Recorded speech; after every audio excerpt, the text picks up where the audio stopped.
All right, everyone, welcome to another episode of The Urban Gardener. I want to thank you all so much for joining me today on this episode. Hit the subscribe button down below. Follow along with more garden adventures as we continue growing here on The Urban Gardener. Today, we're back up in Portland and we're visiting again with our friend Marc Boucher-Colbert. We're out at his house today. He's got himself a really nice front yard garden growing on here. But today what we're gonna do is we're gonna talk with Marc just a little bit about himself.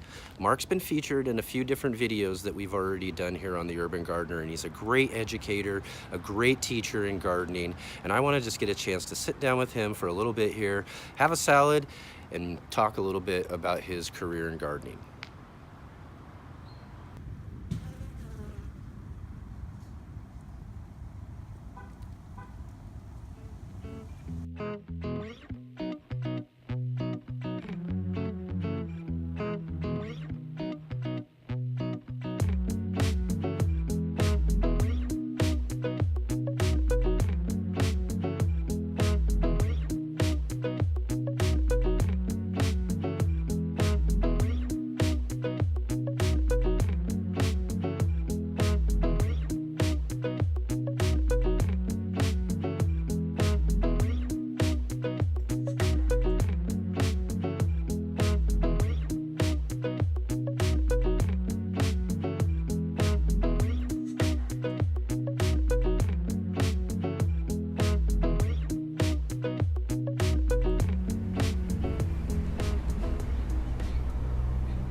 All right, Marc, that was a really great salad there. I really enjoyed that. Yeah. Right out of the yard. There ain't nothing better than really urban gardening and being able to eat right out of your own yard.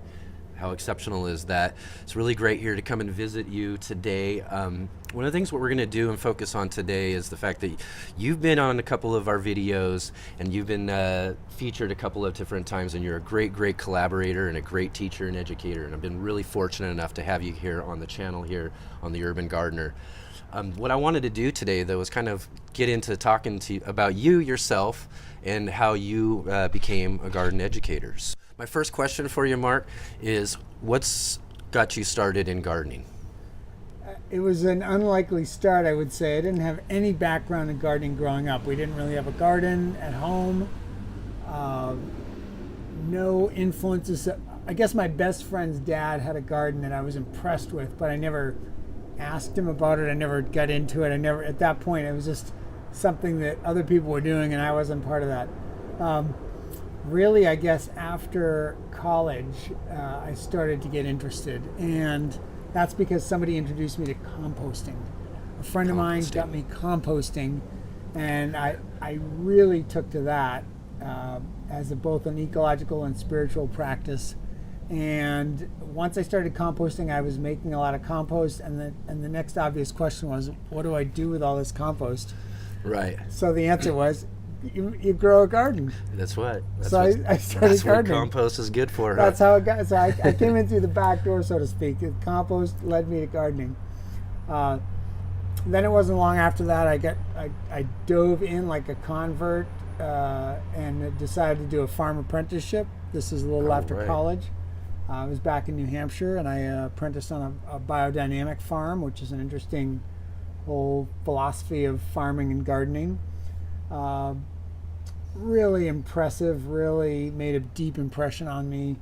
I was milking cows, we were tending the vegetables every day, riding tractors, all that stuff. So it was a real taste of authentic New Hampshire farm life with some really progressive-minded people as my guides and mentors. So that was important, and important part of my formation. Then I met my wife Janine back east and fell in love with her and moved out here. And just decided I'm going to continue in this vein. So I looked for some places to apprentice out here to continue learning. And soon enough, I met somebody else who was a farm apprentice somewhere else, and we decided to start a community-supported farm on our own. So get that going. It was called Urban Bounty Farm. It started in 1993. I think it was the first community-supported farm in Portland city limits. Excellent. Yeah, so just at the very beginning, and now there's so many community-supported farms around. That was a great garden adventure, wasn't it? It was a big adventure.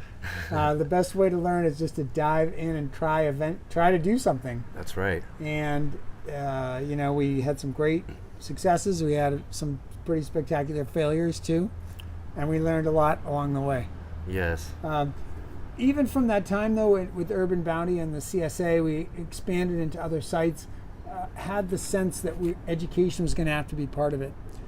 Because with a CSA or community-supported farm, you're providing vegetables for people and a share of whatever's coming from the farm that week. And a lot of times they don't know what to do with them. So first for the members, there's this educational piece, some guidelines, some suggestions. Sometimes we were educating ourselves, like we were growing kohlrabi. I had never done much with kohlrabi. Right. So you got to dig into the cookbooks and find out what do you do with kohlrabi. I grew kohlrabi just because it looked cool. Yeah. I just had to try it out. When it was grown, it was really neat and cool, but I was like, what do I do with this now? Well, it's interesting. Like, this is a little side really story, but when we give it to the members, certain people would react to it based on their past experiences. Not like, ooh, I hate kohlrabi, but more like, oh, I'm from a German family. We always used to eat this. My grandfather would make serve this to us. So I was learning people's cultural background through the food. Exactly. That to me was an interesting moment to really see, like, foods meant things to people, and stuff that I had just picked out of a seed catalog because I was interested in trying something I had never tried before. It had a history. Yeah. It had people who were behind it, who cultivated it, who appreciated it, who ate it, knew how to prepare it, et cetera, et cetera. So anyway, that was an interesting education for myself. Right. But not long after we started the community-supported farm, we started partnering up with schools because we knew that was important, and we knew it was important to get kids in on the farm education. Exactly. Because they are the next Gotta generation. Start them early. It is. It's totally true. It's like if you want to build a social movement, you have to work with the kids. There's no other way because they're coming up. They're looking for models. It's almost like they're not looking for models. They're looking for what's normal. What is the way you live life? What is the normal way people live life? And if also, you give them I think gardening, it is Ron Finley. I think he says children who grow tomatoes eat tomatoes. That's true. That's been proven time and time again. Kids will try all kinds of stuff, and that's borne out in my own experience. I'm a garden educator at a Montessori school. Parents always tell me, because my kid tried such and such in your garden, now they're asking for it. They never ate it before. Yeah. Just if they get involved with it, then they want it. It's just Yep. a basic fact. And they'll eat all kinds of stuff that no parent could ever force down their throat. Yep. It would be a total power that struggle experience. Exactly. unless they get it from the garden. Exactly. Yeah. So anyway, it just absolutely makes sense to educate kids. And there's so much learning in education too. When you try to teach something, Mm-hmm. kids ask questions. They want to know. So it's a great tool for me to keep diving deeper into the field as well. Exactly. Learning more myself. So right now you are involved in garden educational program. Right. Where's that at here in It's Portland? called the Franciscan Montessori Earth School. I've been the garden specialist there for 12 years. And it's a really wonderful curriculum that just, very open to getting the kids outside, and it's woven into the fabric of everything we do. I work with the youngest kindergarten kids up to middle school, and we do different things with each level. And for example, the middle schoolers are running a farmer's market where we're growing and selling things to our parent community. Wow, that's really great. So it gets pretty advanced, and then we do a lot of just digging for bugs and planting lettuce seedlings and all kinds of things. We arrange the whole gamut. Man, it just sounds like a really, really great experience, though. Good stuff. To be able to pass along some of that knowledge, like you said, be able to get in early and teach children from a young age some of that gardening stuff. That's really, really great.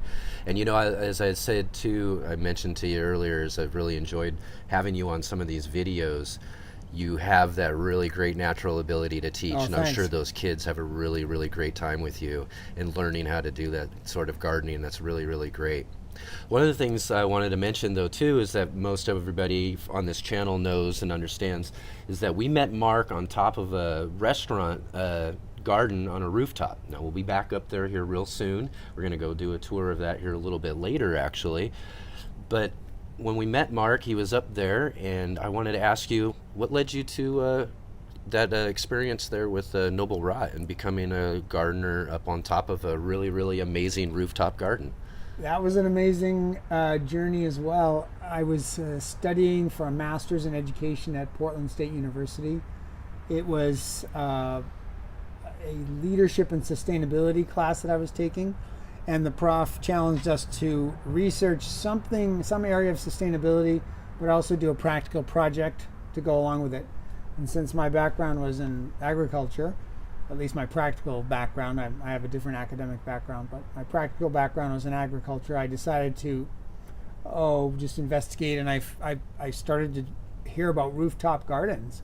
They had been popular in Europe for decades, but not so much here. Right. So it was just, again, the beginning of, that was in 2005 or so, just beginning to filter into U.S. culture and U.S. practice.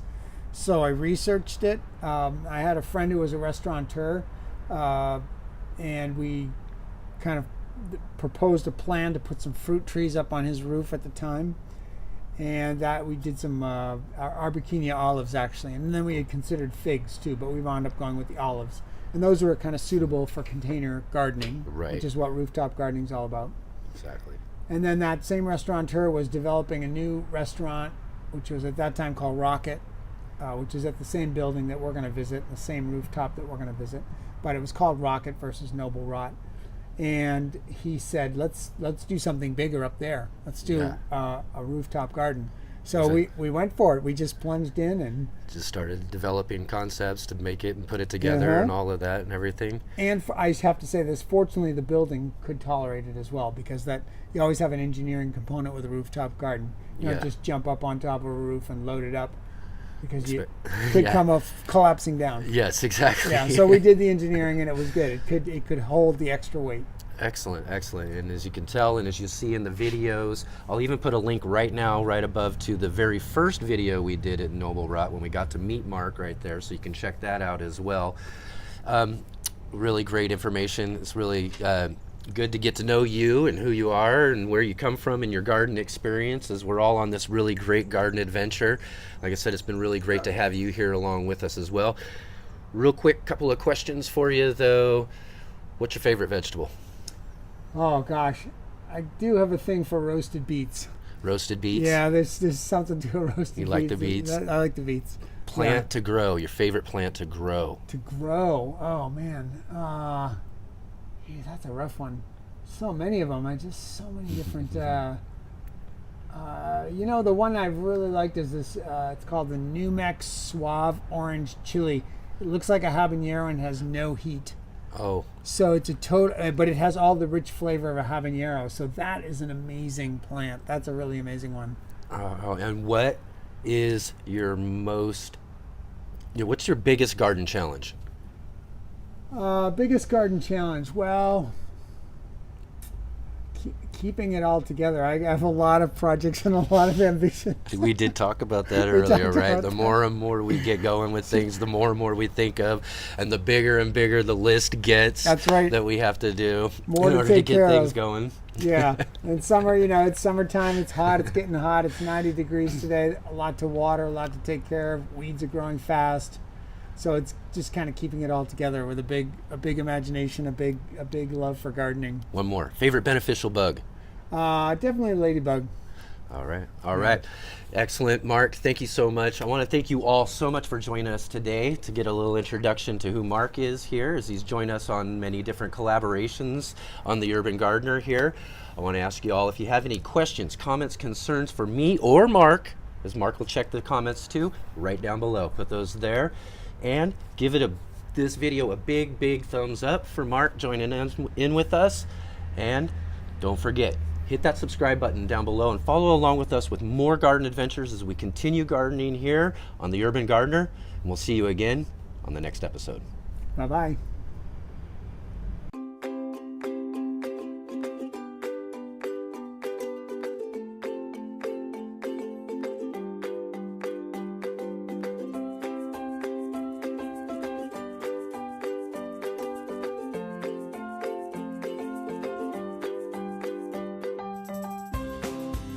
All right, everyone, welcome to another episode of the Urban Gardener. Today we're okay, wait.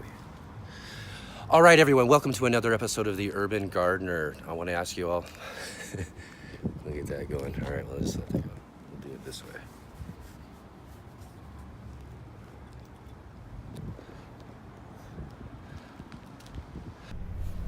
Good work, Okay. bud. How you Boom. like that? Yeah, You like good. that? Does that Yeah, sound good, Feel good. Yep. Flowed. It always flows good. Yeah. Oh, I'm killing people with this microphone right now. Playing, man.